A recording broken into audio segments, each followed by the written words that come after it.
Today we are going to look at reading. We read for different, as we know, we read for different purposes.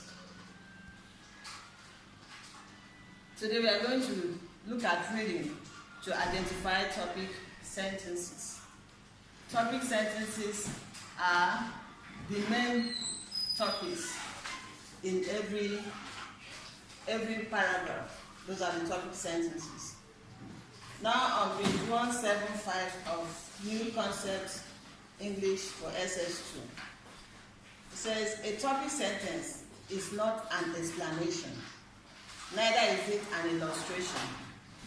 It is not an example, but rather the main point about which other assertions are made in the paragraph.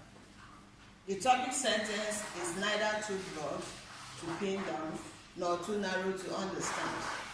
Let us consider the following topic sentences, which can be developed into full paragraphs. These are the main levels we wish to develop our examination malpractice. Examination malpractice has been a topic of discussion in recent times. That is a number one topic sentence on examination malpractice. Number two, examination malpractice can go on before, during, and after examinations. 3, students are involved in examination malpractice because they do not want to pay for their laziness. 4, parents provide money and the moral support for examination malpractice. 5, any examination officer who is involved in any malpractice is simply disloyal. And 6, no examination malpractice can take place without a teacher. These are examples of topic sentences. When you see this topic sentence, let's assume you are asked to talk on, or you are reading a passage that has to do with examination malpractice. These are just the topic sentences. These topic sentences can be further developed into paragraphs using examples, illustrations, and demonstrations. So we have used the 6 sentences above to summarize our perspective about examination malpractice. We only need supporting sentences to provide the reader with more specific and concrete details about the topic. Now, we have exercises that says, write 4 topic sentences as above on the following topics. We expected to, you must have read some topics, some essays on these topics: road accidents in Nigeria, insecurity in our nation, corruption in Nigeria, why students fail English examinations. You can pick any of these, try to draw 4 or 5 topic sentences on your own as practice. Then 2, you say identify 4 topic sentences in the comprehension passage and write this in your English notes. You have the comprehension passage on page 176. You expected to read this passage. Try to identify the topic sentences in this passage and then write them out in your note. Let's look at the passage. Remember, like we said, this is a comprehension passage. And for you to comprehend, it means you must have read and fully understood what the topic or the passage is talking about. And then, in the course of that, you should be able to know where the topic sentence is, that is the main topic or the main idea being discussed in each paragraph. We can differentiate them from other illustrations and examples given in that passage. When you have done that, you try in your note to identify them by putting them down in your notebook. The unafraid lover. So the next day, there was a meeting of the court. Questions of money were to be talked about. When we entered the hall, Lepa was already on her throne and was proceeding with business as usual.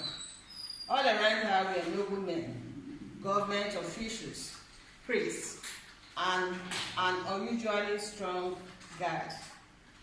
It was easy to see from the excitement on the faces of everyone present that no one was thinking much of the business. All knew that the country was on the edge of war. We went to our places, and for a little time things went on as usual. Then suddenly we heard a noise outside, and the shouting of a great crowd.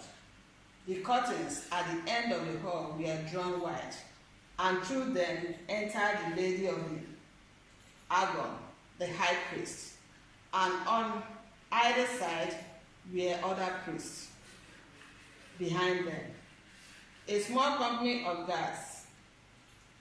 One look at Sorias was enough to show that she had not come there on any message of peace.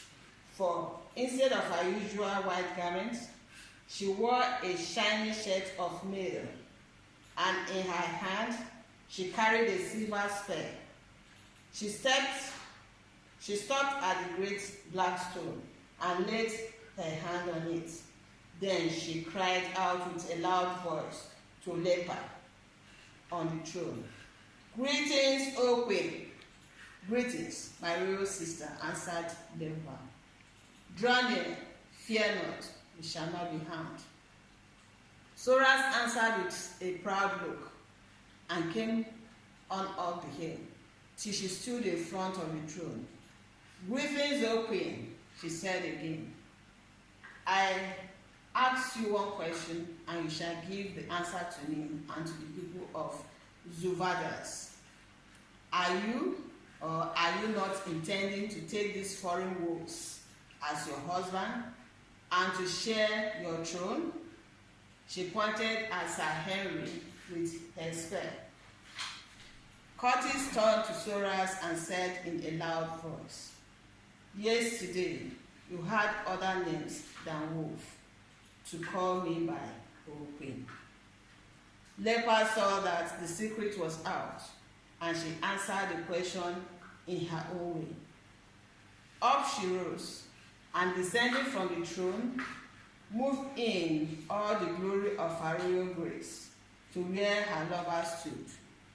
There she stopped and took off the golden band that was around her arm.